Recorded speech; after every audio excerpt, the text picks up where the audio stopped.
Dobré odpoledne. Doufám, že se slyšíme. Dobré odpoledne, dámy a pánové. Dovolte mi, abych vás přivítal na první ze série debat s podtitulem What if. Tato první se týká digitálních technologií, jak jistě víte. Jenom pro technickou vaši připravenost, kdo nemáte, vemte si a potřebujete, vemte si prosím sluchátka na překlad. My jako Češi zůstaneme v češtině, naši hosté budou mluvit anglicky. Já bych vás tady přivítal a rovnou předal slovo panu Gianni Schollovi, který přivítá jménem organizací pořádajících. Just a few words. Sorry for not speaking Czech, but it's not working. I think you have to switch off. Yeah, now. Sorry for not speaking Czech. Just a couple of words. I'm here in behalf of the president of the network of UNIC, European National Institute for Culture, Mr. Bertolt Franke. He is not in Prague today. I'm the vice president. And well, I would like to thank you, first of all, the European Commission for hosting us. Obvious probably in the frame of a project now upgrading Europe that we can be hosted here in the European Commission house in Prague, but nevertheless. And thanks principally to the Institute for Politics and Society, who accepted to deal with us and to start with us this ambitious project, which is What If. I will not go through it because our moderator and our keynote speakers will speak about extensively about that. By shortening, the whole project has been decided and launched by all the European Institutes of Culture and cultural attaché of embassies. I will mention the countries in alphabetic order: Austria, Bulgaria, the Czech Center, so Czech Republic as well, Delegation of Flanders, so Belgium, France, Germany, Italy, Netherlands, Portugal, Romania, Spain, Wallonie-Bruxelles, and United Kingdom as well through the British Council. So the campaign in internet and in Facebook is still open, and this is the main topic we would like our moderator and you as well, of course, will discuss afterwards. Thanks so much. Moc děkuji a teď už přejdu k našim hostům. Po mé levici sedí pan Max Schrems, rakouský právník, který se mimořádně zasadil o ochranu soukromí nás Čech, se mu podařilo uspět u Evropského soudního dvora mimo jiné s bojem proti přinášení dat do Spojených států, které se ukázalo nebýt úplně legálně v pořádku, který bude naším keynote speakerem. Dál si dovolím představit pana Holgera Vollanda, který je viceprezidentem Frankfurtského knižního festivalu a také zakladatelem The Arts Plus. A třetí po mé pravici je pan Ondřej Krátký, spoluzakladatel společnosti Liftago, který jistě znáte, mnozí z vás možná s tím přijeli. A mé jméno je Jan Klesla, jsem vedoucím ekonomické rubriky Lidových novin. Nebudu dlouho zdržovat, poprosím Maxe o úvodní keynote speech.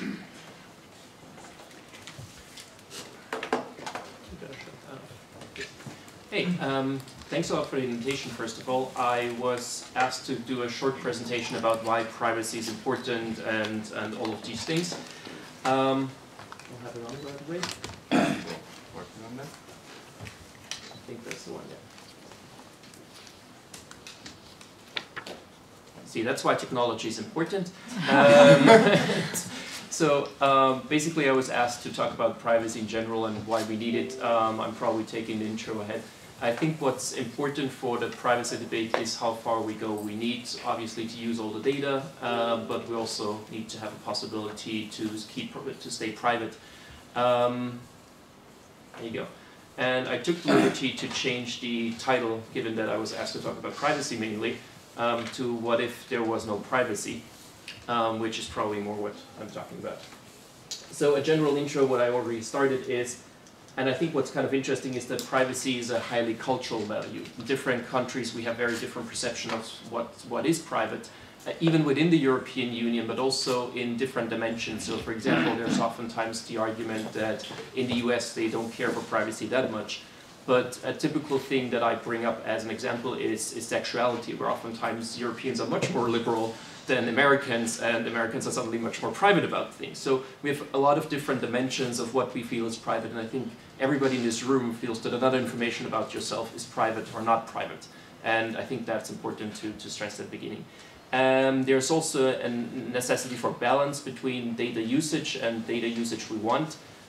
We may want to have some app to really know where we are. In other cases, we don't want them to know that, and privacy. And the interesting thing is, this all boils down to the fact that there is no right or wrong. So everybody of us has a different opinion of how privacy should be regulated, and all of this boils down to a grayscale.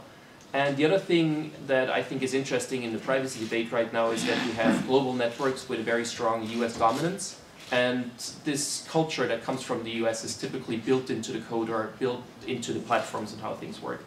And at the same time, we, for example, have EU fundamental rights that may clash with these global platforms. And I think that's kind of where my expertise comes in, or where my stuff came in. And way back when, I asked Facebook to get a copy of my data. And under EU law, you have the right to get a full copy of all your data. And at the time, I got 1,200 pages. And that is the paper stack, roughly. And at the time, I was using Facebook for 3 years. And I'm a person that posts something like once a week at the most. So I'm not a heavy user in that sense. But you still had 1,200 pages of personal data. That went viral. It was all over the media and that. Just a couple of problems on Facebook, and again, Facebook here is not the only company that has any of these problems. It's just a nice example, and I just looked into Facebook, but we could probably have Google up here or some other company as well. The first thing that's kind of interesting is that we asked Facebook who is actually in charge of things, and Richard Allen, their main lobbyist at the time, I was asking who is the controller for Facebook. That's the legal term for who is in charge of stuff. And the answer from him was kind of interesting, that we're the controller for what we control, and the user has some responsibility too. So we have a lot of responsibility shifting. Whenever there is a Nazi posting, Facebook is like, oh, it's all the user's fault. And it's the user's posting, and we have nothing to do with it. As soon as they want to keep all the data, they say, oh, the user has nothing to do with the posting, it's all ours, and all the data is ours, and you have no rights to it. So that is kind of interesting in a lot of respects. And another thing that up front I think is interesting if we debate that is we oftentimes talk about them being in the US and we can't do anything about it. Now, in fact, most of these companies are headquartered in Ireland or in Luxembourg for tax avoidance reasons. So, for example, Facebook has 82% of their worldwide users operated out of Ireland. So any Chinese user, any South American user, anybody in Africa has a contract with an Irish and therefore European company. So we do have the possibility to regulate them, and I think that's kind of interesting in all of these debates. In my case, if I'm that little smiley down here in Austria, I was actually having a contract with the Irish company and could sue them because only US and Canadian users actually have a contract with Facebook in itself. At the time I got all the data from Facebook, and that was kind of interesting because we got 58 data categories. That's by far not everything, they keep much more information. And basically what's green up here is the stuff that is irrelevant. Like if you put in your date of birth, obviously they have your date of birth. But there was also a lot of information like the last location you were at that I never shared. I never shared any location, but Facebook was still calculating where I might have been the last time. And I just want to put a couple of these things out to debate stuff further. For example, there was a lot of deleted data. So Facebook kept my deleted messages. Of the 1,200 pages, about 300 pages were deleted messages that I deleted. And it says on the screen, do you really want to delete this message? And then you hit yes. And the only thing that happens is that it's flagged as deleted. So in the data set it says deleted true, and then the deleted message comes along. It's as if you have a Word file on your desktop and say mysecretdata.doc, and you just rename it to deleted_mysecretdata.doc. It's marked as deleted, but it's still there. And we had even a lot of other kind of whole data sets that only deleted data, was kind of interesting. What was the worst basically was the messages. In that you had stuff like who was sick at what time, even who I voted in the Viennese election, because I was talking with a friend about the election in Vienna and who we give our personal vote to. And all of that is in the data set. To go further, a friend of mine was, for example, in the psychological hospital in Vienna for half a year, and with very serious mental issues. And she was chatting with me on Facebook with very highly personal stuff. All of that was deleted, but still kept in the data set. And that is stuff where stuff gets really kind of interesting. There are whole data sets of people that never used Facebook. We call that a shadow profile. So people that, for example, have a Facebook app can upload their contacts up to Facebook, and there is actually a button where they say that you agreed that Facebook, that the person that uploads agrees that the data of other people can be used by Facebook. Facebook called that third-party consent. So not you have to consent that Facebook uses your data, but someone else in the world consented that Facebook can use your data, which as a lawyer was a very interesting thought. What they do out of that is that they generate what we called back then shadow profiles. So if you, for example, have two people that are with a political party or that worked at a certain company, you can do what today we call big data. Back then we called it shadow profiles because we didn't have a better name. But from that you can calculate a lot about the people, and that's very simple what's on the slide, but that's kind of showing what you can do. If you have two people that go to a certain school, it's very likely you went to the same school, because why else would you know these people? If a couple of people work at a certain company, it's very likely that you work there as well, and so on. To give you a more drastic example, that's my friends list. That's the ID numbers of all my friends, and a German company made a bubble out of it, like all my friends bubbles, and you already see there are like certain bubbles around here. And I was, for example, instead of going to the military, I was doing community service at the Red Cross. I was an ambulance driver there, and that's all the people from then. They put that into the data set. I never shared that I didn't go to the military on Facebook, but in the data set you can actually read it. What's the most interesting part in that sense is the guys up here. That's basically all my gay friends. I never shared my sexual orientation with Facebook because it's nothing that I feel I have to put into Facebook. But the company that calculated that said it took them about 30 seconds to figure out that I'm gay, just out of my friends list, not even including my messages or anything, just the friends list. And that gets really into kind of your personal life without ever a person sharing anything about it. That's very simple examples. Every one of these dots is another at least 1,200 pages, so you can possibly generate much more about a person than just the things that are on here. What was funny is that they generate even profiles about you. So I, for example, made a new profile that was called Peter Ulrich, just a test profile. And the only thing that matched was my phone number. And the first friend that was suggested was Gary Davies, the Deputy Commissioner of the Irish Data Protection Commissioner, because he shared my phone number with Facebook, so Facebook knew we have something to do with each other. So if even the Data Protection Authority shares your data with them, it's kind of getting interesting. There were other things like, for example, apps where a friend of you could share your data with the app, and suddenly your data was at a Chinese app and you actually just shared data with your friends, but they shared it on with someone else. And again, Facebook said there's third-party consent because that friend of you agreed that all your data was somewhere. There's more data like that. For example, if you post a picture, they have your IP address and your GPS location. They know who is in the picture, when it was taken, where the people were. So from stuff like that, you can actually generate whole profiles. That is the data of a friend of mine, and she was around Vienna, and you basically see where she's been around. But at the time, she didn't have a GPS phone. But by other people sharing location information, we could actually generate that profile of where she was around in Vienna at the time. It goes further that they even have this category like last location with the location where they think you've been the last time. In my case, that was my university in the US, because I was logging in from a fixed IP address, and so they knew I was on the campus at that time. I never said I'm checking into my university or something. I never shared anything like that, but from the metadata you can generate these additional information. Similarly, you can also track people through so-called social plugins and cookies.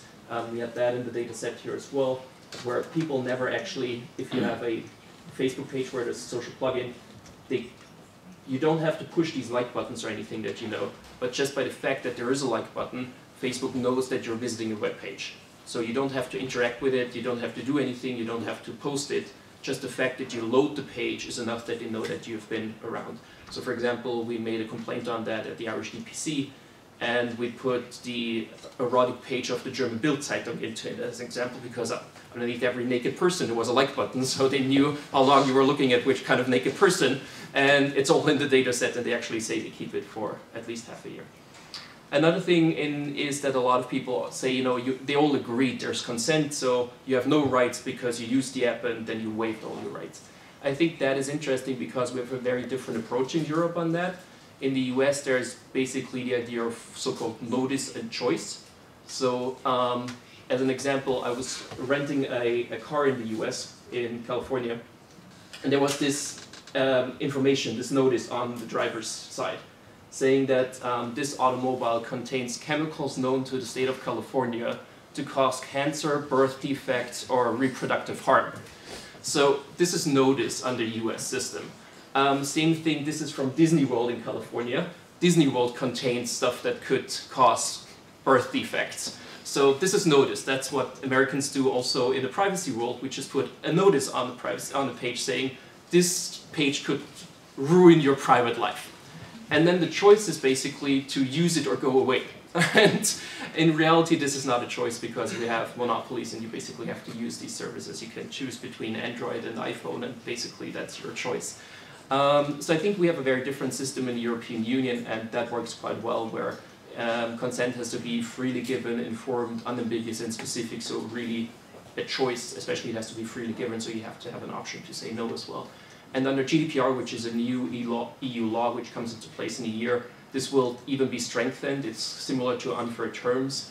So it has to be very clear, very specific. There has to be an opt-in if they use your data. It has to be privacy by default, so it has to be set to don't use my data, and you have to actively say, yes, I want you to use my data, and so on. The practice is very interesting in that as well. For example, that was Facebook's privacy policy at the time, and each one of these arrows is another document you agreed to. I started printing it, and well, overall it was about 2,000 pages or something that people apparently read and consented to. So it doesn't really work that way. Just another thing that was kind of interesting, the Norwegian Consumer Council, for example, read the app of, I think it was Runtastic or something, and they had the Minister for, I think, Justice running while reading out the terms. And she was running 11 kilometers for 68 minutes until she finally read the terms of the app, so it's kind of funny. What is the big problem in privacy actually in Europe? I think it's enforcement in practice. We were making complaints on Facebook, and where you end up at the time was the Irish Data Protection Commissioner. That's this building. And for whatever reason it says Congo up here. I don't know why that came up, but anyways. You end up in this place in Portarlington. It's about an hour outside of Dublin with 5,000 people. And this is a supermarket. This here is the Irish Data Protection Commissioner. And this is the place that regulates Google, Facebook, LinkedIn, all the big companies. And that's the fundamental problem we have in Europe, is we do have laws and we have all these wonderful fundamental rights, but if this is the guy that actually enforces it, this goes nowhere. At the time there were 20 people, of which none of them was a lawyer or a technician. The head of the Irish Data Protection Commissioner was a diplomat and needed another job, so he became the Data Protection Commissioner. In Ireland, there are additional problems in the procedure. They basically never give you any rights. They never really look into your cases. I was complaining once, and from the Deputy Commissioner, Gary Davies, you already know the name, I got a text message back that they don't want to answer me. It's like, this is the way an authority communicates with you if you have complaints about your EU fundamental rights there. Or another thing that was kind of shows how that works is these are the numbers of complaints per year in Ireland. And the red number right underneath here are the complaints that aren't dealt with. That's the complaints that were upheld or turned down per year. So in Ireland, depending on the year, was only 2 to 4% of all the complaints they received that was even dealt with. And under the law in Ireland, they have to deal with each complaint. It's not they may or may not. They have to decide over each complaint under the law, but they just don't. And that's oftentimes the problem in the European Union. We have nice laws, but if member states just don't do it, then it goes nowhere. The other thing that was kind of interesting was the safe harbor case. Just really quick, that was a case that was at the Court of Justice. Basically, what the issue here was that if my data goes to Facebook Ireland, it then goes on to Facebook US, and the NSA has access to it. And under European law, this data, that was the so-called PRISM system, can only be sent to the US if there's what they call adequate protection. So you're not allowed to send data outside of the European Union unless there's adequate protection. I was basically going to the Irish DPC saying mass surveillance is probably not what they meant with adequate protection. You don't need to be a lawyer to make that argument, but it went all the way up to the Court of Justice, and that actually upheld our claim back then. one last thing, I think the future in general on data protection is going to be very interesting because a year ago there was an agreement on the so-called General Data Protection Regulation, which brings up a new law, and that may overcome the big problems that we had so far. Especially it applies to anybody that's on the European market. So even if you're only an app in the Silicon Valley, but you sell your product in the European market, you would still be covered. There are very serious penalties of 4% of the worldwide turnover or 20 million euros. For example, in Austria, the maximum penalty right now is 20,000 euros, so it's more expensive to get a lawyer than pay the fine, basically, for a company. There's going to be collective enforcement, so Ireland can't just go off and do nothing. There's this whole cooperation thing in it. There are damages, so if your privacy was violated, you can walk up and say, I have an emotional damage, I want to have 500 euros because my data is at some hacker in, I don't know, Russia or whatever. And there's going to be a single European Union law. There's problems in lacking precision and national implementations, but put that on the side. But generally we're going into the right direction, and that would basically be the end of my, at least somewhat happy ending, hopefully.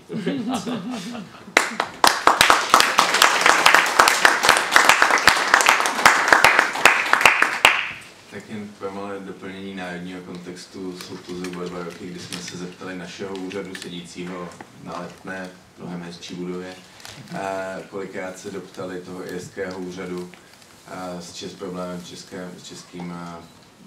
česku žijícím evropským občanem. A odpověď byla, že nikdy. Tak asi tak ten systém funguje v České republice. Tak, teď se posuneme trošku dál a já poprosím o prezentaci Holgera. Já se omlouvám, bez prezentace, ale úvodní slovo. Hello, it's nice to be here. Thank you for inviting me. My name is Holger Volland, and I'm actually representing one of probably the oldest companies in the room. The Frankfurt Book Fair has been around for 500 years. And it's a company that has a sole purpose, which is to promote the book with the fair in Frankfurt, but also with supporting publishing all over the world and freedom to publish all over the world.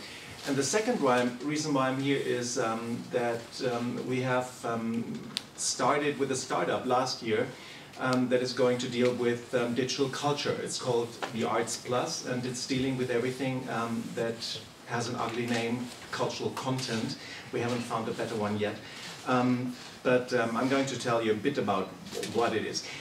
I took the title of this event pretty serious, and I thought about what if there were no digital technology in publishing and in the book industry. And I want to give you a few brief insights in what I found out. So let's have a look at the economic impact on digital technology in book publishing. Of course, I know the German market best, and we talked a lot about Facebook. Let's talk about Amazon now, because Amazon for the book industry is what Facebook is for lawyers. Amazon owns roughly 3/4 of the German online book sales, which is a lot. But in general, e-commerce book sales are only 20%, so it's not that much. Still, 45% of all sales of books in Germany are done by bookstores. We still have a very lively and vivid book culture in Germany, but it's slowly going down. And one of these reasons, of course, is Amazon, which is much more successful in countries where there is no fixed book price, as we have in Germany, which is the main reason for Amazon not being that successful, because they have to call the same price that every bookstore in the country has to call. What is probably also interesting is that one field where Amazon is extremely strong and extremely good is e-books. The Kindle system has a very great ease of use, of course.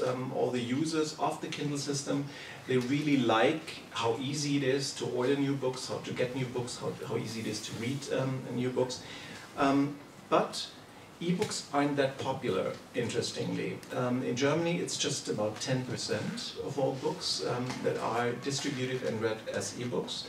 and that number is staying more or less stable for the last 2 or 3 years, and it's not going to change anymore. In the US, where ebooks were accounting for roughly 25% of the market, that number goes down slowly, or has been going down for the last 12 months now.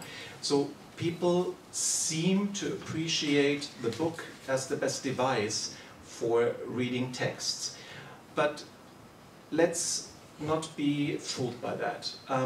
A lot of those books that are really important and that are really critical when it comes to education, for example, are only distributed in the electronic form these days. So if you look at the scientific publishing world, that is roughly 90% only digital books. If you look at educational publishing, in many countries it's roughly 50 to 80% of electronic forms. Not so much in Germany, I don't know about the Czech Republic, but of course, if we're thinking about what happened if we wouldn't have any more digital technology in the scientific world, it would break down instantly.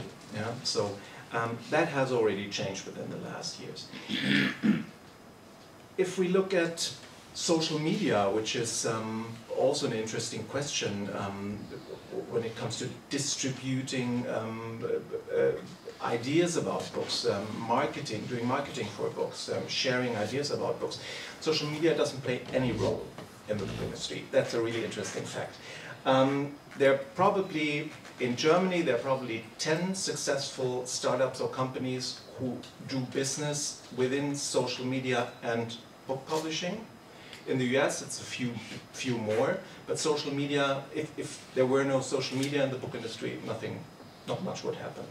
I'd say so. Facebook would have a bad time in the book industry. Much more important is the political impact, because the book industry, of course, is important, not only because it's an economy, but also because what you can distribute by books is ideas, is thoughts, is laws, is culture. The DNA of our society has been distributed by books for centuries and still is. So I was looking at where digital technology plays a role in the political impact of books, and there's a lot. Especially if we have a look at countries like, let's say, China or some Arab countries, where many new publishers that are not official publishers, meaning they are not distributing books that have an ISBN, have grown only with the rise of social media and only with the rise of digital technology. So the only reason why they can publish new ideas, also ideas that are against the system, is because we have digital technologies. So digital technologies did a lot to foster freedom of speech and freedom to publish in many countries around the world. But, of course, this has also the opposite side of the medal. It's easier to find these ideas electronically, but it's also easier to find these ideas if you are a suppressive government. Which means that it's easier to shut down a digital publisher than to forbid all the books that had been printed and distributed before. Another field where digital publishing or digital technology plays a big role is education. I've already talked about scientific education, but let's have a look at something much more basic. If we talk about literacy and also media literacy around the world. A lot of the education in literacy is done by mobile devices. And is done by digital and electronic devices, because it is much easier and much cheaper to distribute these contents digitally than it would be by printed material. And you can reach out into any region with a mobile phone now, and you can reach out these regions with a lot of educational content as well. So it's not easy to answer that question, what if there were no digital technology in publishing, but if we look at book publishing as one part of our culture and one part that distributes culture, I'd also like to talk about the future. of digital technologies, because what we are talking now about is just communication and distribution, basically, and some ebook formats. But if we have a look at future technology, let's call it, and by that I mean artificial intelligence, I mean massive use of big data, I mean VR and AR environments, augmented reality devices for cultural products, then we would have a much more interesting discussion, even more interesting than the discussion we're having today. Because in the future, there will be many, many creative machines creating culture. I don't know whether you've read this, but there's actually an artificial intelligence who wrote a novel in Japan, and that novel made it till the second step of the nation's literacy festival. So the jury read this novel written by an AI and thought, oh, it's well written. We should give it a prize, maybe. And this is just one example. There are robots who paint. There are robots who paint themselves, actually, who can recognize themselves and paint themselves as an auto-portrait. There's Google offering probably the biggest museum in the world with the Google Arts and Cultural Institute. I don't know whether you've been on their website. They are in partnership with over 1,000 museums in the world and have roughly 6 million cultural artifacts digitized on their website. And it's not only digitized by, let's say, high-resolution photography.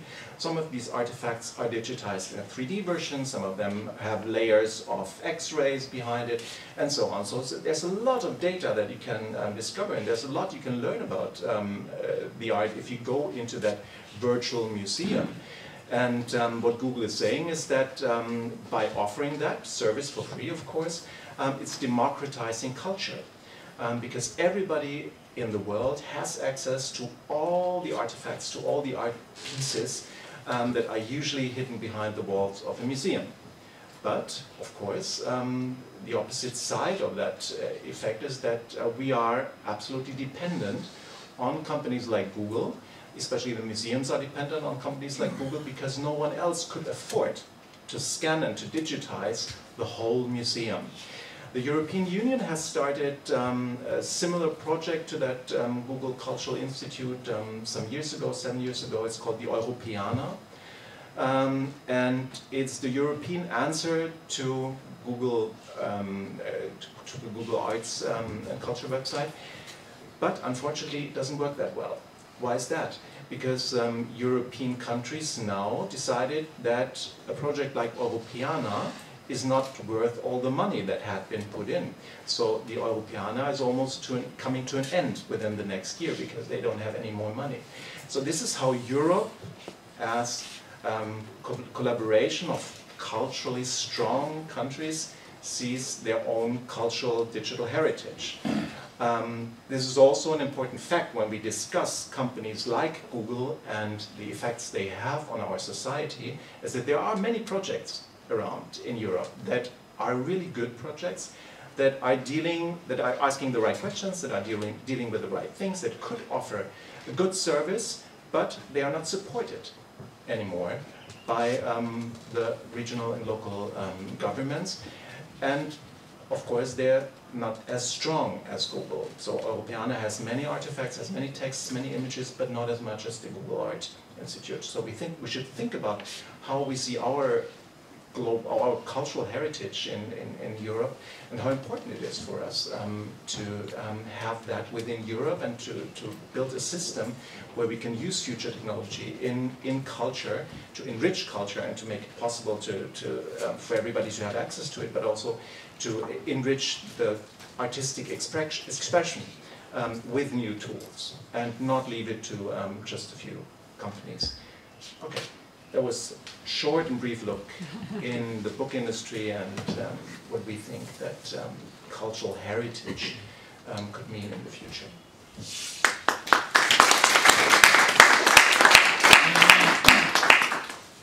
Díky moc.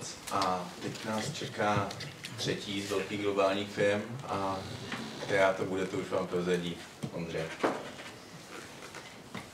Dobrý den, já jsem Ondřej Krátký a nejsem ta velká globální firma. Já jsem spoluzakladatel mobilní přepravní platformy Liftago. Jsem v podstatě jeden ze 3 spoluzakladatelů. My momentálně fungujeme v 4 městech v Česku a na Slovensku. Odvezeme měsíčně něco přes 110 000 lidí v těch městech a máme asi 160 000 aktivních uživatelů. Shodou okolností tyhle čísla se velmi podobají číslům, které odvezou naši američtí kolegové ze společnosti začínající na U s německým názvem.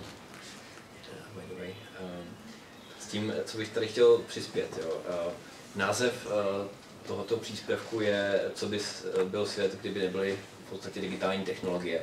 Já si myslím, že i ten název, stejně jako dnešní povědomí o těch technologiích, nás tlačí do odpovědi ano a ne, nebo ne. A na našem příkladu bych chtěl vám naznačit, že ta odpověď nemusí být tak černobílá. Je dobře vnímat pozitivní efekty digitálních platform, ať už to je Uber, Airbnb nebo 1000 dalších platform. Ty efekty jsou jasný a jsou okamžitý. Ať už je to v případě přepravy dostupnost, bezpečnost, transparence, celková jakoby rychlost a jakoby ten pocit, že tu službu mám teď a tady a kde chci, to je nepopřitelné, v podstatě neodiskutovatelný a je to to, co vlastně činí ty služby populární. Stejně jako cena, kterou je kupujeme. Cena je jedním z hlavních faktorů, jaký ty společnosti budí poptávku. To je to, co jsme slyšeli tady i v případě Amazonu, který je v tom limitovaný v Německu a najednou ten progres není tak velký, i když ty ostatní výhody tam vlastně jsou taky, té dostupnosti, té transparence atd. Takže pozitivní aspekty, všímejme si jich, uznávejme je a klidně si jako sepišme a ty podporujeme. Jo. Co chci říct, že každá z platform, včetně naší, co děláme my, může mít velmi negativní aspekty. V případě ubytování to může být zvýšení cen nájmu před především zájmem o byty v centru, může to být vylidění toho centra, aspekty na náklady public utilities, veřejných statků, kdo bude najednou platit za ty úklidy, když celý to centrum bude v podstatě poplatky, tam nebude platit nikdo, protože to je nějaká společnost v Americe. Těch negativních aspektů tam může být pár. A otázka je, jestli převyšují ty pozitivní aspekty, asi ne.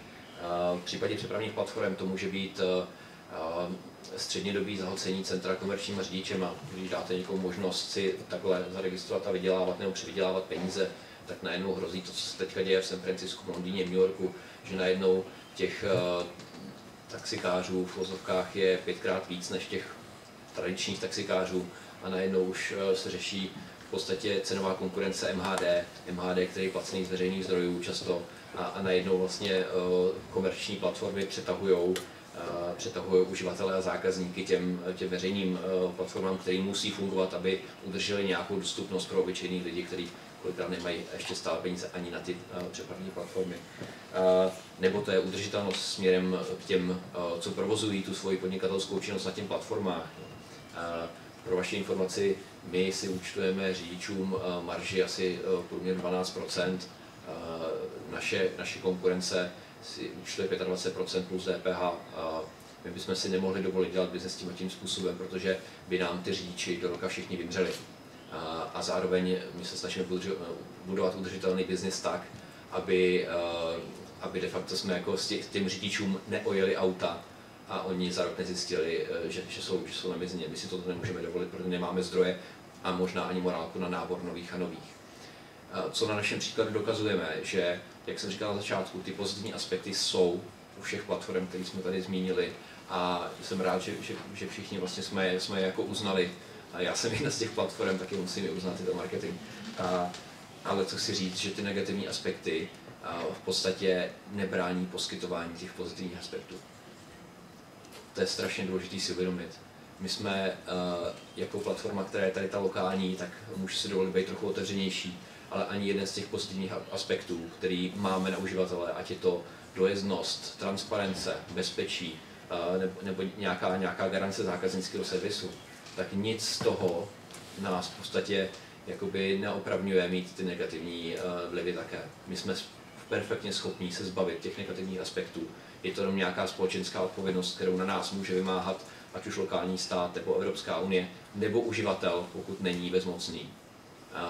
A zajistit tak, aby ten náš přínos byl ne plus minus 0, ale jenom v tom plusu. Velkou roli tady hraje, že valná většina těch pozitivních aspektů, který jsem vyjmenoval, se děje teď, je okamžitá. V momentě, kdy se registruju na Liftago nebo na Uberu, tak hnedka mám přístup k těm pozitivním aspektům. Veškeré negativní aspekty, které jsem vyjmenoval, nastávají ještě zpožděním. Tohle činí extrémně těžký reagovat na fenomény našeho typu teďka. A zpravidla v situaci, kdy už národní vláda, spotřebitel nebo kdokoliv chce už dělat něco s těma negativníma vlivama, tak ta platforma už je tak velká, že už je pozdě s tím něco dělat. Ta platforma už to má větší sílu než ten národní stát. A to je to, proč v podstatě se tady snažím být velmi otevřený. My se nebráníme jako česká platforma, my poskytujeme nějaká anonymní data různým institucím, který se oni řeknou nebo kterými nabídneme. A nesetkáváme se s podobnou ochotou u našich konkurentů, aby včas poznali to, co tady děláme a dokázali uspůsobit regulaci nejenom těm pozitivním aspektům, jak se dneska všude píše, ale i těm negativním. Protože oni neomezují tu službu spotřebitelům, oni jenom omezují dobrý biznes. A tím bych asi skončil a děkuji rád za otázky. Díky.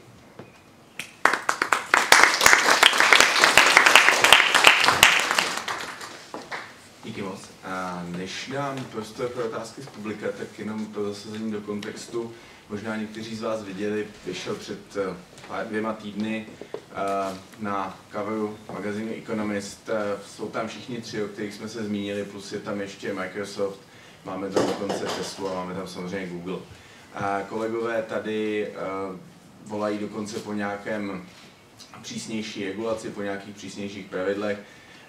Naznačují tam, že takovou tu klasickou ohenou frází začínají, že data jsou nová ropa 21. století, je nejdůležitější surovina. To, na co se chci zeptat našich řečníků, není ani tak jestli a jak je máme regulovat, ale co by se stalo, kdyby jsme tuhle velkou šestku, možná vymyslíme 7, 8, 9, 10, co kdyby jsme prostě neměli, bych se udržel v intencích našeho názvu. Co by se stalo, kdyby jsme neměli buď vůbec, anebo bychom prostě uzavřeli ten trh, ať už evropský nebo český, pravidly, zvýšili vstup na trh, aby jsme prostě řekli, že tady nejsou. Jak by ta společnost, jak by to vypadalo?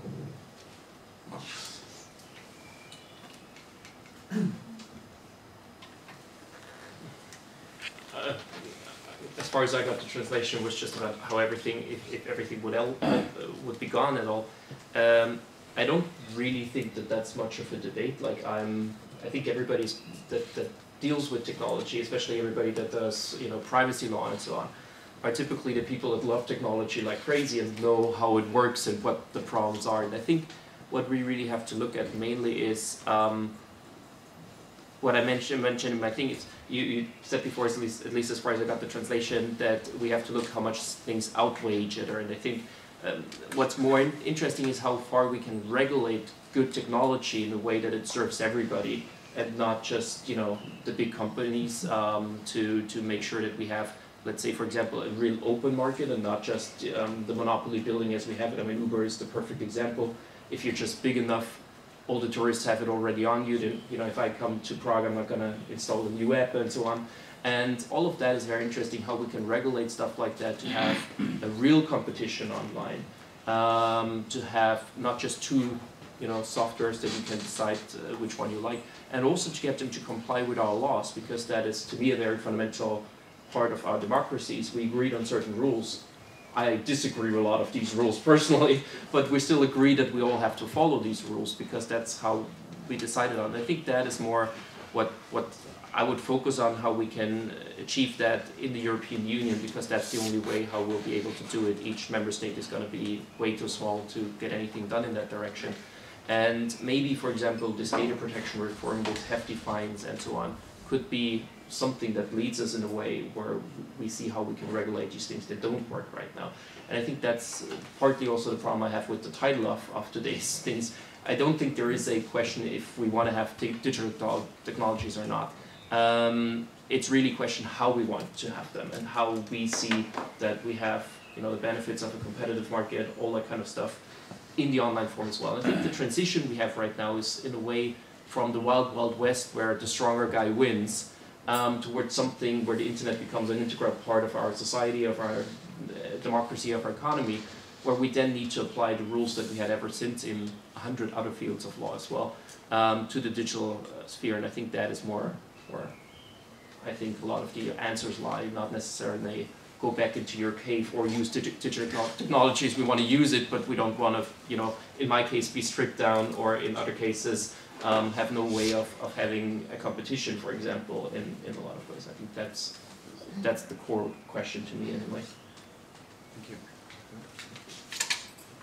Well, I think the world would be much poorer if we wouldn't have these companies, actually, and their services, because what they're offering is great services, and they made great inventions. But what we're talking here is an innovation dilemma. Innovation needs complete freedom in order to exist and to develop and to create new ideas and new forms of products and of markets and of value. But at some point, regulation has to kick in and has to see where these innovations are heading. This is exactly what you just said. And the problem that we're having now is that we are in kind of an asymmetric situation, because we cannot call these 5 companies the bad guys, and we cannot say that digital technologies is like one big chunk of innovation that has to be regulated now. It's much more difficult. There are some parts that need to be more regulated, and there are other parts that need the freedom to innovate and to develop more. And probably one of the main questions, but I'm not the political guy here, so probably one of the main questions is how can policymakers learn better to cope with this asymmetric situation?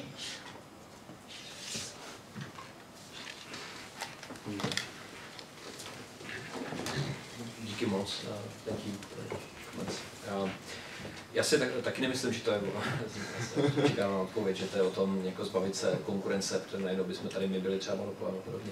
To není cílem. Na našem příkladu, my momentálně, i když to nepřináší žádný biznes, jsme aktivní ve 3 pracovních skupinách, které mají na starosti změnit zákon v elektromobilitě, v autonomním řízení a v digitálních službách. Tam se účastníme samozřejmě protože nás zajímá, jak se to bude vyvíjet, a aby jsme poskytovali nějaký feedback zevnitřku z toho průmyslu. A já vidím, že pokud by Uber na našem trhu byl donucený respektovat stejná pravidla, jakým se řídíme my, takže by tam s náma seděli u stolu. A ty prostředky, které dneska vynakládají na lobbying a udržování statusu quo, by najednou museli plynout do změny těch pravidel. V našem příkladu ukazujeme, že dokážeme dosáhnout stejného přínosu bez toho, aniž bychom porušovali pravidla. A já se trošku jako modlím, když jsem ateista, za to, aby jsme místo populárního disruptování pravidel přiměli společnosti, jako jsme my, aby jsme je změnili pro všechny ostatní. Protože najednou, když ty pravidla fungují pro všechny stejně a můžou být posunutý, aby umožnili více těch pozitivních aspektů, tak najednou je tady spousta prostoru pro konkurenci, ať už nadnárodní, tak lokální, těch pozitivních efektů dosáhnout ještě více. A třeba pro ještě víc segmentů společnosti než dneska. Jo, nejenom pro majitele smartphonů, nejenom pro majitele technologií, ale pro daleko širší spektrum. Takže si tak. Díky moc. A zeptám se, jestli má někdo z vás nějakou otázku v publiku. Hlásí se někdo? I když se nikdo nehlásí, tak se budete divit, máme otázky z publika. Jo, tady? Někde? Co má jenom... omlouvám se.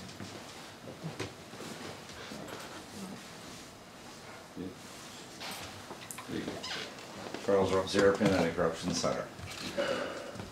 The subject that you brought up about appropriate regulation and soft regulation of different sectors is a subject that we looked at 20 years ago and discussed at the time when I was, in fact, one of the pioneers of voice and video over IP technology, and we discussed this at a panel at the Fall Internet World in December 1996. The issue at the time is still alive and viable.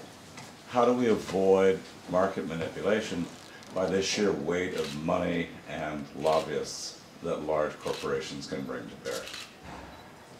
When we presented this technology 20 years ago, we looked at it as a way to create a fair and level playing field, to allow innovation without restraint. Now the question is, we need to find soft power solutions. I personally believe that continuing to provide support for innovation is actually the key. But we must look at apps, applications, and not only look at the largest gross potential of individual apps. And so I feel, personally, that it's important to look at sectoral, interesting applications that can be developed and provide innovation funding for that. And that's why I am such a supporter of Horizon 2020 and similar programs like that. What are the kinds of applications and fields of applications where you feel this kind of approach can be fruitful? Thank you. Thank you. And probably you can start. Holger? Well, I completely agree with you, and I think that I'm also a great supporter of Horizon 2020, and I think Horizon 2020 should focus more on application innovation, actually, because what it does so far is only the invention part of innovation, but we have to also focus on what we can do with new inventions and what we can do with new technologies. This is also a big part of innovation that is not seen as much as it should be seen so far. Thank you. Thank you. And what about you, Max? Do you think that the soft law is enough for regulating scalability? Oh, it really depends on the case. I mean, I mean, if you look at the privacy side where I come from, I think it oftentimes applies to many other areas as well, is there is a very clear approach in the Silicon Valley, and I was trained on that, to say how much does it cost to violate the law and how much money do I get from violating a law. We do the same thing here as well, we just don't say it publicly on panels, and we're not that aggressive, I think, sometimes as the Silicon Valley. And there was a wonderful quote, I think, from the New York Attorney General. I'm not 100% sure if that's the right person, but he said, violating the law is not innovative. And I think that's a part of it as well, that we have to debate a lot of the regulations that may be outdated, that probably don't fit, you know, modern technologies like Uber, where you can debate if we still need all the taxi regulations in the world. But just breaking the law is not necessarily like the solution on a lot of that. I was like adding to that, is if that would be the rule, then probably the mafia would be the most innovative business ever seen. But that's one part of it. The other thing is, however, if we do have rules, we also have to enforce them properly. And I think we are not used to the money that's around right now in the internet area, where simply it's so cheap to break the laws, where you simply have to pay money to ignore the law, which is new to, I think, a lot of the conventional businesses. And we have to adapt to that. And that's, for example, interesting in that new data protection law, that 4% of the worldwide turnover is even relevant for Google, because that's a lot of their profit effectually. And I think that will be part, I think it's too high actually in that case personally. But I think that is ways of regulating things that work. And another thing I just wanted to add is, I think innovation also needs a fair market and a free market. And there's a difference between an unregulated market and the fair market.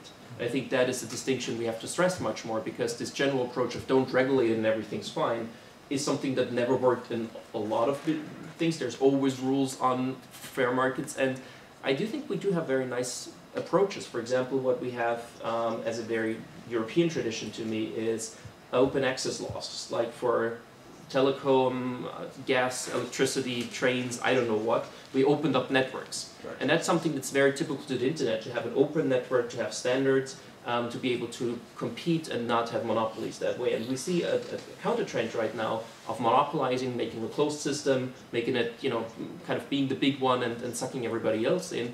And I think that's stuff where we may need new innovative regulation to say, if we want to have open social networks, for example, why can't Facebook have an API where I can use another social network that is probably privacy friendly or pays me for all the content I distribute there or whatever. There may be very innovative business models, but we need to have certain regulations in place that are smart, that don't kill innovation, but that allow it actually more than is possible right now. And I think that would be great from a European business perspective as well, because right now we have small apps in the US, you have a huge market there. You can kind of go right out to 350 million people. There's a lot of money there, and if you have that market share in the world, you can basically run over the rest of the world at the same time. And we still have these very national small markets with, you know, apps that work in one country but not in the next, and it's very scattered. We don't have this one single European market in reality that much. So we need to find ways to still allow local companies to compete there, and I think that is very interesting also from a business perspective. This is very important because 20 plus years ago, I was breaking, this is a very important comment, because 20 odd years ago, I was breaking national telecom monopolies, including in Czechoslovakia and Britain and Germany and the United States. At that time, the idea was to create direct access and equal access. But with the development of the internet over the years, which of course we needed to do, and I was one of the first guys to put a VoIP, in fact the first guy to put a VoIP over satellite on Intelsat, we rapidly found that the sheer weight of money that the large corporations could apply effectively created a remonopolization under the new technologies. And the great leading providers that we talk about today are the perfect examples. You're absolutely right.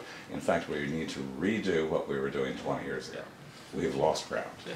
Thank you. Can I have just a... Well, just to add, we can quote European Commissioner Margaret Vestager, who is dealing with Google on the subject of innovation by violation. Well, she told us almost the same thing. She said, well, we are not dealing with Google or Apple because of their platforms, because of their technology. We are dealing with them because they are violating the rules. They are violating the commercial rules. And, well, we can quote her. Okay, just three. Just, yeah, Yeah, no problem. Three reactions. I think that the answer for you, I would look for the answer 3 steps back. If I were to fund such new apps, I would put the funding into education, because currently I feel like across European countries we have one-size-fits-all education.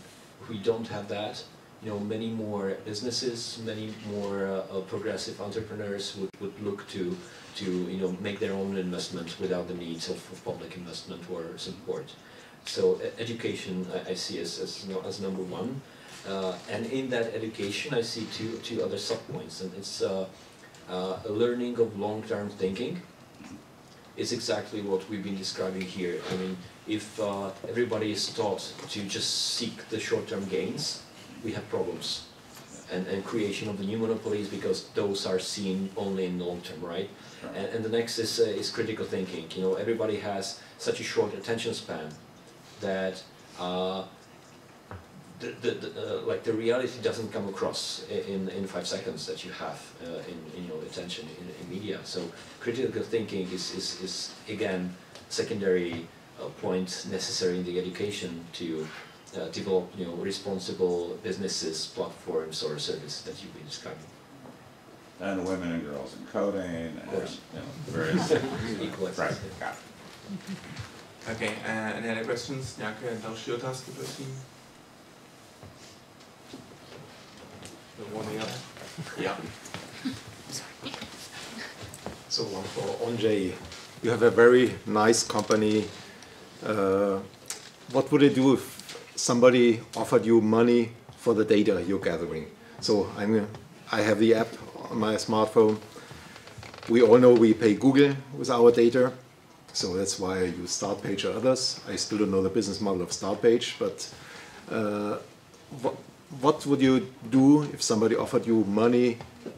You said you use anonymized data, you sell them. How can I, as an user, be sure that it stays on an anonymous way, so nobody will make a profile where I'm going to my girlfriend and whatever? That's a good question. Actually, this happens a couple of times already. So I'll be honest with you. We were discussing such offers, and we're not big enough to be a player, like a partner in such investment discussions yet.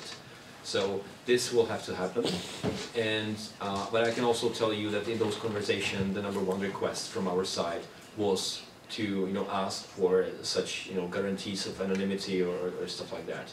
So the only reason we were looking at it was to find the basis of funding, how to progress further.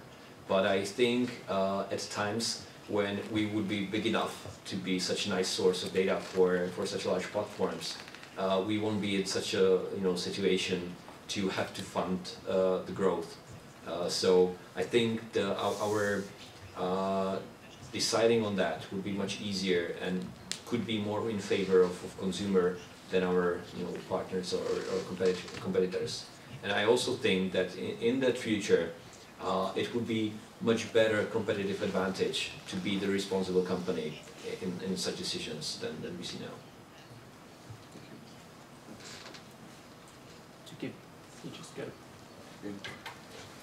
To give you an alternative answer, in about a year you probably would have a claim for money if data is used for other stuff than you actually provided it for. That's what we call purpose-based processing. If you give your data to your app to get you wherever you want to get, and it's then used to advertise to you or whatever, that would obviously be a change of purpose and would then see a violation of your privacy and probably say, I want to have 500 euros from you.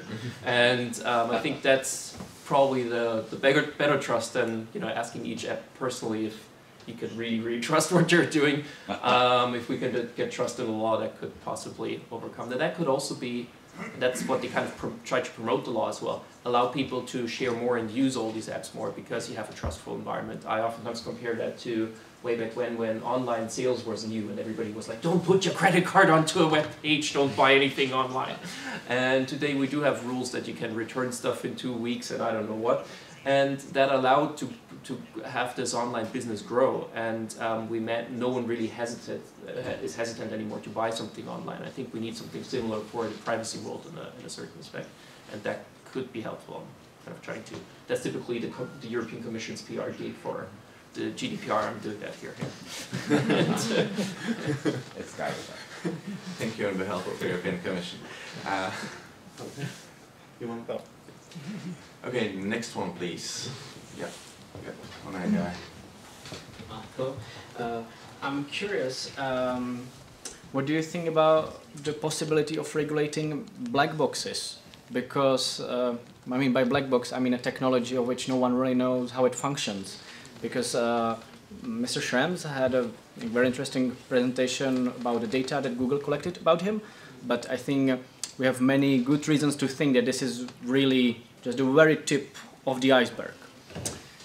And wow, okay, so we have the GDPR law which can kind of regulate this tip of the iceberg, but what about the rest? Because I believe that these tech giants actually work in a very cellular way, like actually terrorist organizations where not a single member knows what the rest of the company is doing. So even the engineers in Facebook don't actually know how it works.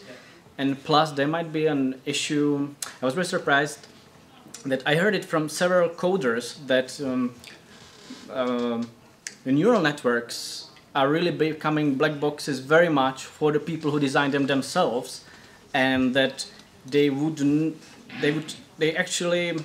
are not sure whether they can consider them deterministic machines anymore. And so when we are thinking long term, so what can we do about this? Yeah, I'm trying to answer that in 3 parts. In practice, you will have possibilities to get certain data from companies. You have a right to access. I exercise that being, I know a little bit of coding, but very, I learned it in school and that was about it. But you basically understand how a computer works, and that helps a lot as a lawyer. But there are ways to figure stuff out, and a lot of these codes right now still are very simple.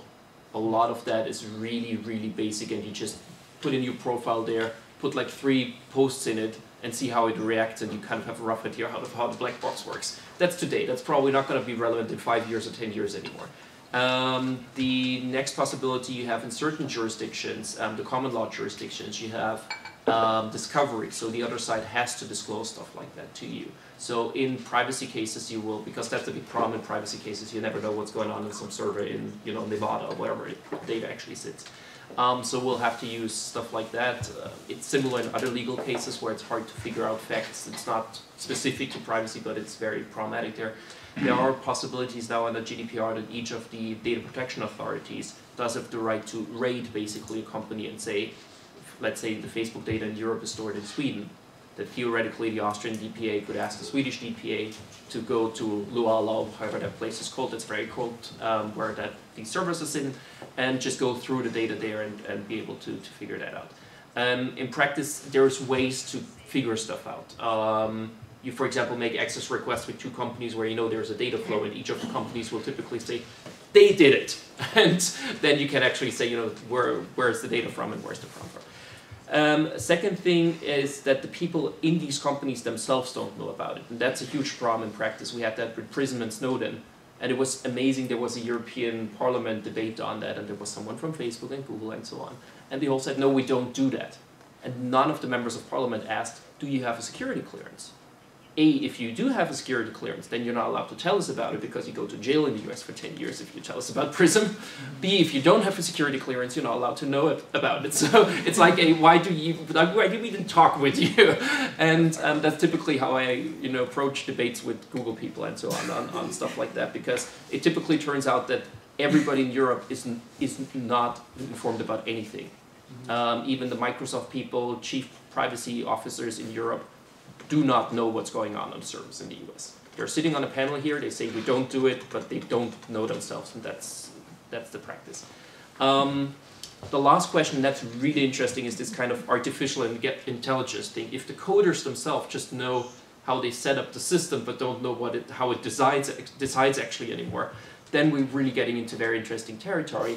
You actually do have a right to access to a decision-making process as well, but how are you going to do that? I had that debate just a week ago, and someone said, there is no right to access that. And I was like, probably there is no artificial intelligence when it's about deciding about individual people. And that was very interesting how that will play out. I think to a certain extent we'll simply not be able to allow that if it comes down to decisions that really impact your life, not talking about advertisement that is targeted to you. But if, for example, a credit ranking agency says, you're not good enough to be able to sign a contract anymore, that basically kills your whole private life.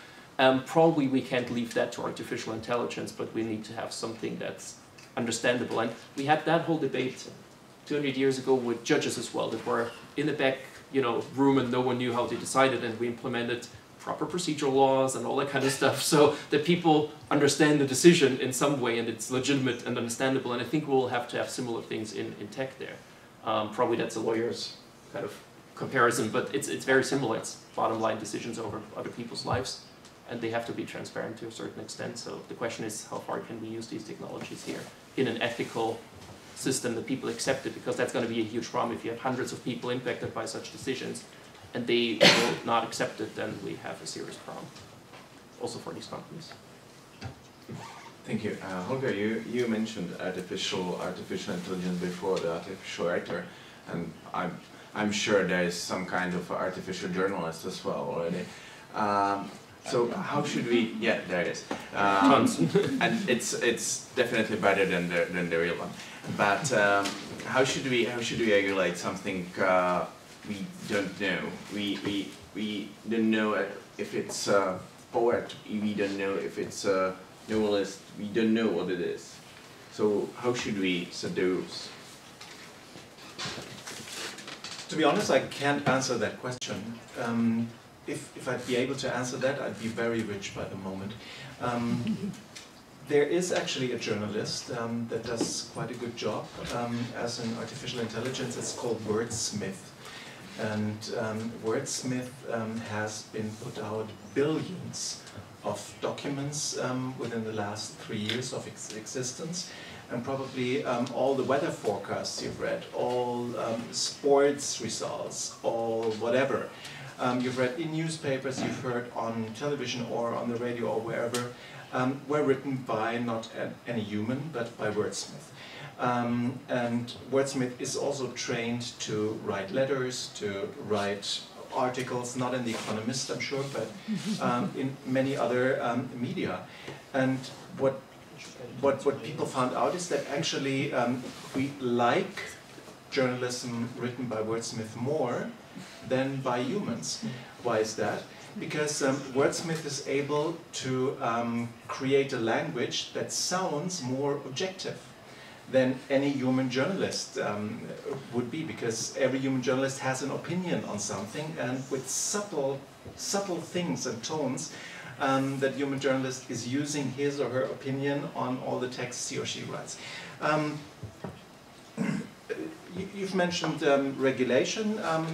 I would like to mention something much more simple than regulation, which is how do we define what is true and what not when we have artificial intelligence creating something. There's a great example. It's called The Next Rembrandt. It's a project that had been developed by an Amsterdam agency together with several Rembrandt museums, and they taught an artificial intelligence to paint like Rembrandt, to paint portraits, to be more precise, like Rembrandt. And now you can tell that artificial intelligence paint a portrait of a middle-aged man, medium rich. And then that artificial intelligence is able not to copy parts of Rembrandt, no, but to paint, to actually create something that looks like Rembrandt. And then it can be 3D printed in, I don't know, 70 layers or whatever. It also looks very serious like a Rembrandt. And as a non-Rembrandt expert, you wouldn't notice that this is not a portrait painted by Rembrandt or by his studio. Another second example, the company Adobe. We know it for Photoshop, all of us. They developed a software that is like Photoshop for sound and for voices. So what you can do is you train the software with your own voice, like the software, I would record myself speaking here, or you would record me speaking here, and then you could use that software to create any text, any speech with my voice out of the data that software collected by analyzing my voice and the data you put in from a database or while you're typing it. So with these two examples, we will have the problem of deciding in the future what is true, what is real. And we probably have to ask ourselves, well, is only real what came out of a human hand or mouth, or is there also something real coming out of an artificial intelligence? Yeah. So it's a mind fuck, actually. And do we have labeling laws to identify it? Thank you.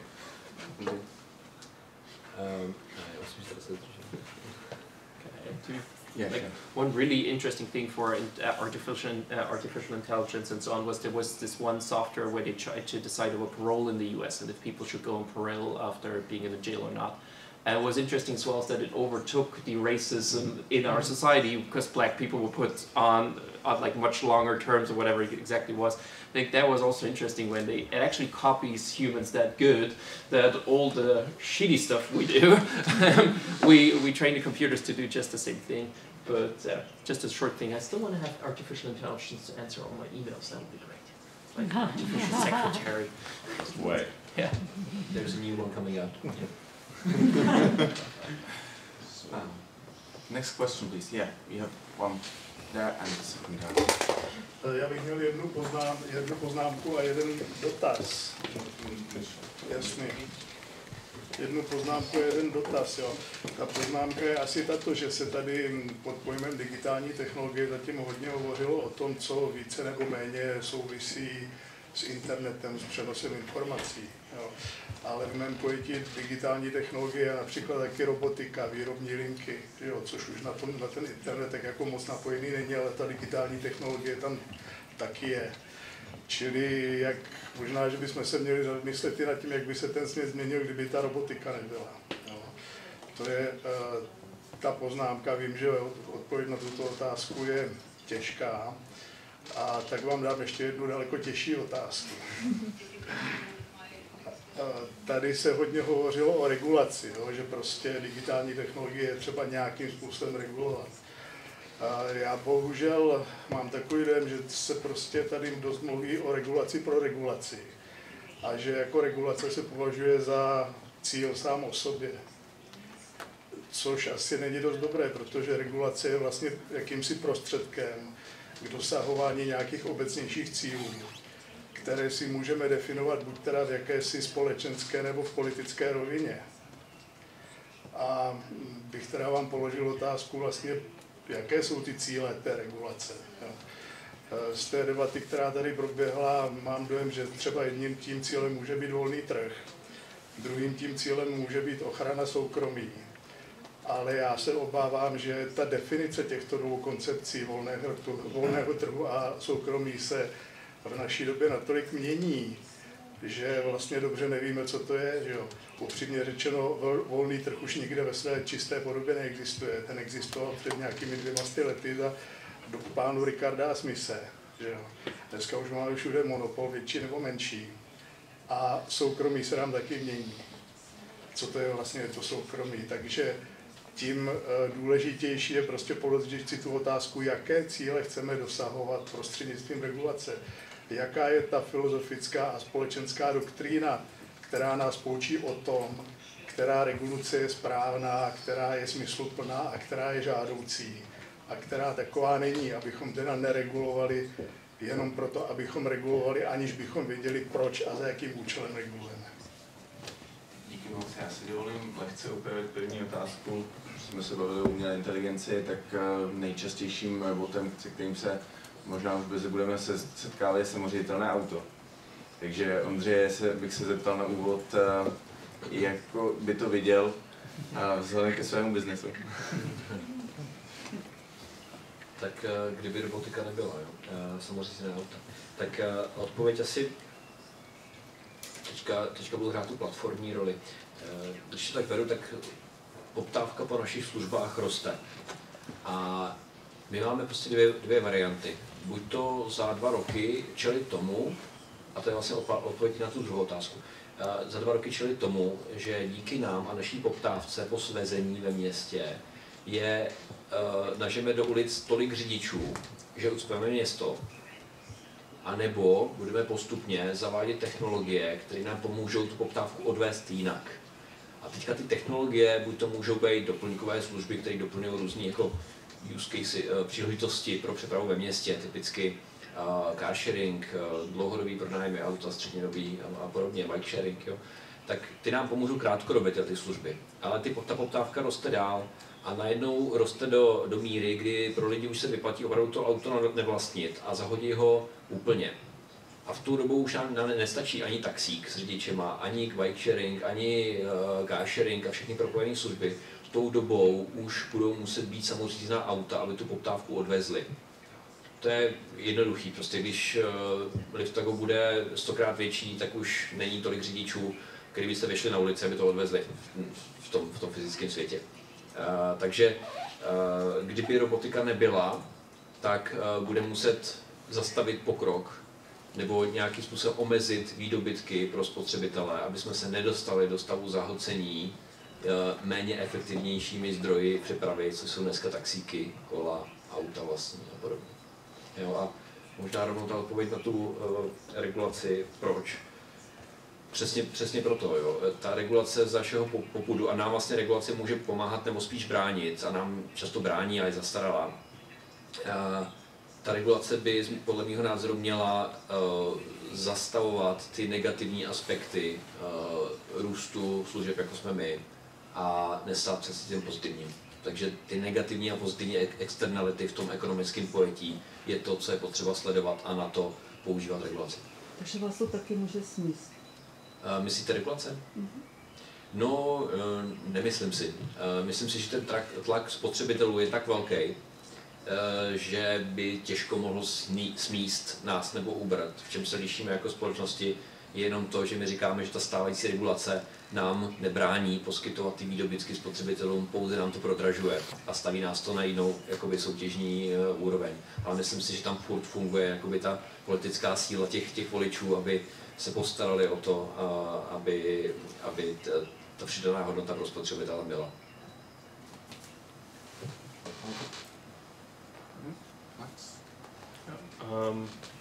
I at least noted something on like how privacy is changing, and that's obviously a cultural change that is really interesting, and it will change. And if you think about what people probably shared with each other 20 years ago or 30 years ago, it may be very different than what we do today.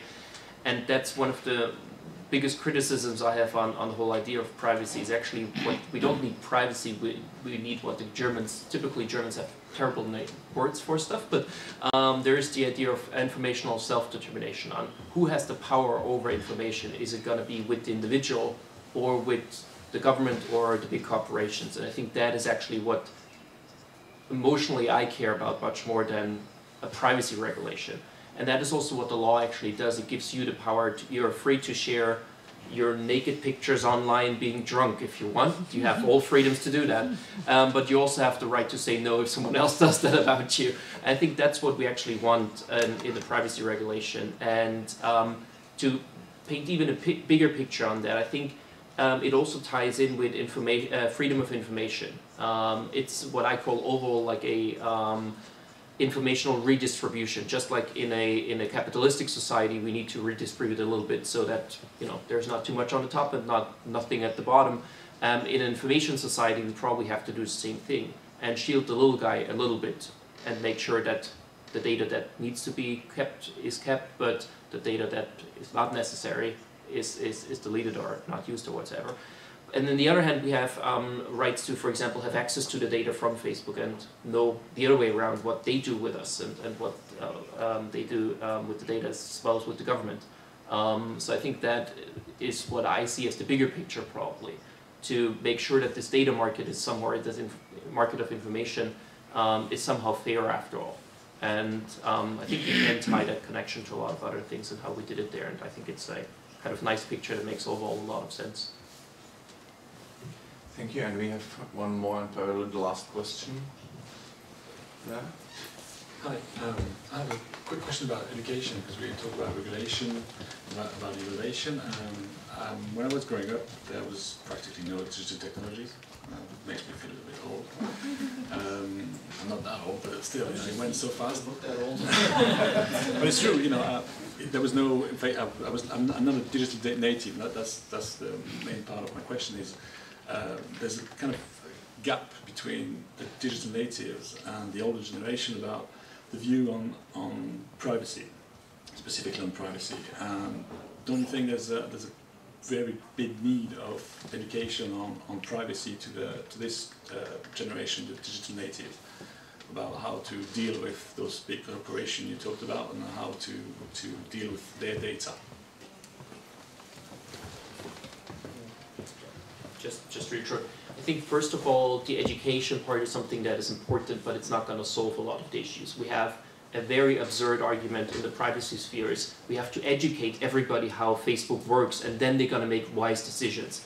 People don't make wise decisions, and they're never going to be educated about how Facebook works. I deal with Facebook for 6 or 7 years. I cannot tell you how Facebook really works. And most people work for 10 hours, go home, and just want to post something, and they will not get educated on it whatsoever. So I think it's a wonderful PR stunt and a wonderful idea to get people educated, and I'm absolutely for it to get them more educated, but I don't think it will solve the problem. I typically compare that to hygiene laws. We can educate people a lot about what rubbish stuff can be in your food, but it's easier to just say don't put stuff that makes people sick into food and regulate that than telling people how to, you know, check on their food if it's fine or not before you eat it.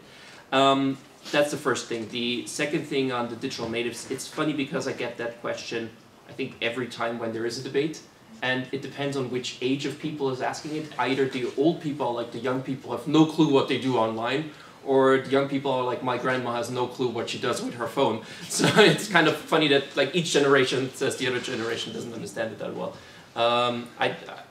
I think that's part of the first answer probably, is we do need much more education. We need to tell people how to program a computer, how this works. I learned how to, you know, build a table or something in school and did woodwork, but in normal schools in Austria you're not told how a computer works, which is much more relevant than the table typically for most people today. And I think that is hugely important. I just don't think it will overcome the privacy issue, because it's too complex even for people that have a basic understanding to really overcome. And that's typically stuff where we leave the regulation to the government, just like building codes or hygiene laws, or how a train actually runs on the rails so that we're safe at the other end. We don't make everybody a train expert or something before it rides the train. I think that's stuff where we have to get experts to deal with it after all, which doesn't mean we shouldn't tell people how trains work. I actually wouldn't call it education, I would call it learning, because tech innovation cycles are being so fast and so small and so imminent. In the meantime, that we all have to learn constantly on how to deal with new technology, how to deal with new applications, how to deal with new ideas that we get out of that, and how we deal with potential threats and potential harm that technology does to our lives. So education is probably the second step. The first step would be a society where everybody is willing and able to learn. And ironically, I think digital technology can help us a lot to learn more about the changes in digital technology.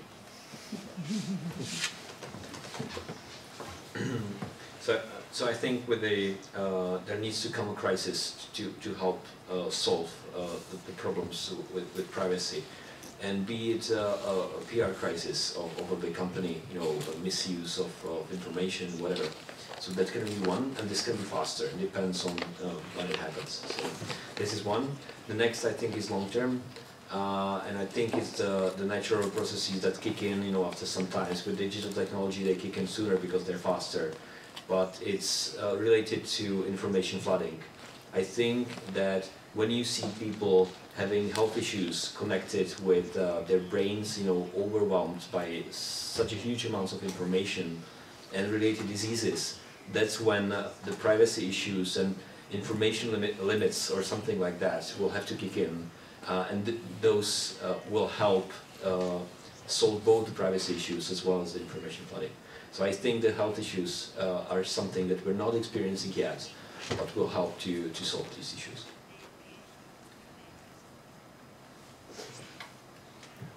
Well, ladies and gentlemen, thank you. Our time's up, and we can continue the discussion even online on the Facebook page of the Institute. Well, and even offline today, and I would like to invite you for a small refreshment just next door. And well, thanks to our guests, thanks to you all, thanks to the organizers. Thank you.